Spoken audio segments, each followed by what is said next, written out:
Hi friends, எல்லாருக்கும் வணக்கம். நம்ம நைட்டு ரெடி பண்ண வெந்தயம் 100 கிராம் வாங்கிட்டு நைட்டு ஊற வச்சாச்சு.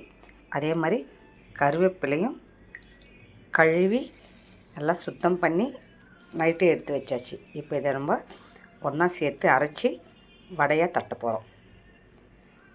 இப்போ எல்லாத்தையும் மிக்ஸி ஜாரில் போட்டு அரைச்சி காட்டுறேன், இருங்க.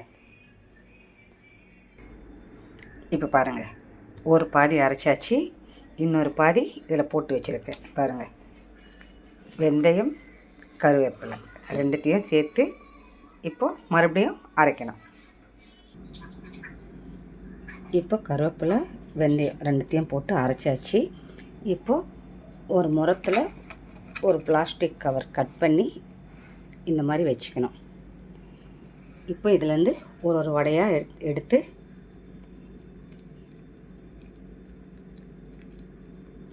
நல்லா பெருசாகவே போடுங்க, காஞ்சிச்சுன்னா சின்னதாகிடும்.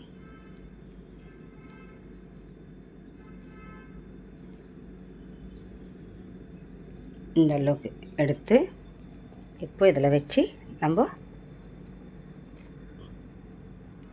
இப்படி ப்ரெஸ் பண்ணி விட்டுடணும். இப்படி ஒரு வடையாக தட்டி ஃபுல்லாக வச்சிடலாம். அவ்வளோதான் ஃப்ரெண்ட்ஸ், பாருங்கள், வடையெல்லாம் தட்டி வச்சிட்டேன். இன்னும் இவ்வளோ இருக்குது. இதையும் தனியாக ஒரு கவர் போட்டு நம்ம வடை தட்டி வைக்கணும். இது நல்லா காயணும்.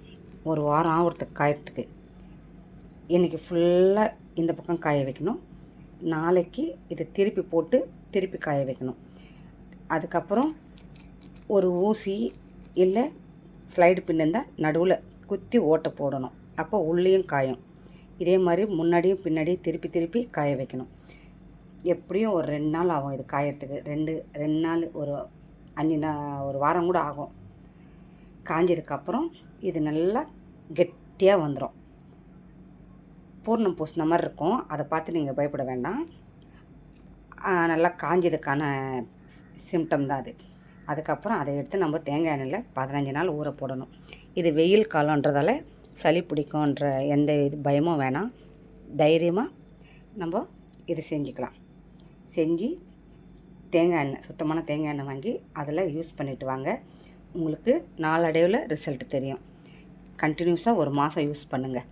அப்போ தான் இதோடைய ரிசல்ட் உங்களுக்கு ஃபுல்லாக தெரியும். ஓகே ஃப்ரெண்ட்ஸ், நாளைக்கு இதை எப்படி நான் திருப்பி போடுறேன்ட்டு ஷார்ட் வீடியோவில் எடுத்து காட்டுறேன். ஒரு 4 நாளைக்கு இந்த வடையை நான் எப்படி காய வைக்கிறேன்ட்டு சின்ன ஷார்ட்ஸ் வீடியோவாக எடுத்து காட்டுறேன். அதில் பார்த்து தெரிஞ்சுக்கோங்க. சிம்பிள் தான். என்ன ஒன்று, இது ஊற வச்சு அரைக்கிறது தான் கொஞ்சம் கஷ்டம். மற்றபடி இது வேலை முடிஞ்சிச்சு. இப்போ ஒரு வாரத்துக்கு நம்ம இது நல்லா காயட்டும். காஞ்சதுக்கப்புறம் இதை தேங்காய் எண்ணெயில் போட்டு காட்டுறேன்.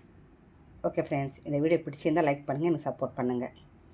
யாருக்கு முடி கொட்டுற பிரச்சனை இருக்கோ அவங்க இதை யூஸ் பண்ணி ரிசல்ட் எப்படி இருக்குன்னு பாருங்கள்.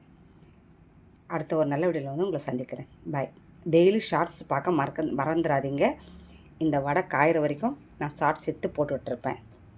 ஓகே ஃப்ரெண்ட்ஸ், பாய்.